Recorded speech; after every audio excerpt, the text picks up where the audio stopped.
ఏమి ఎక్కల. ఇంతకంటే ఉదాహరణ వేరే ఏమి ఎక్కల.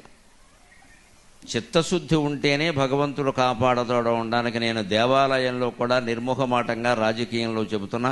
చిత్తశుద్ధితో నాకు ఇచ్చిన సీట్లు చాలు, వాటిలో గెలిస్తే చాలు అన్న పవన్ కళ్యాణ్ 23 చోట్ల నెగ్గాడు. 23 చోట్ల నెగ్గాడు.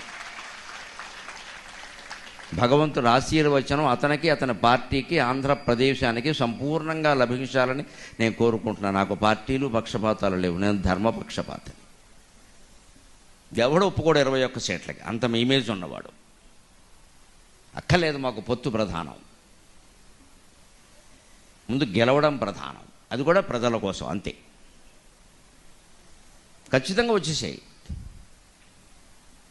ఈవేళ అతనికి ప్రాధాన్యం ఉంటుందని వేరే చెప్పక్కల్లా, లేకపోతే ఉండదు. ఇది కూడా ఎలా వస్తుంది మనకి ప్రాధాన్యం? చిత్తశుద్ధి కారణంగా వస్తుంది.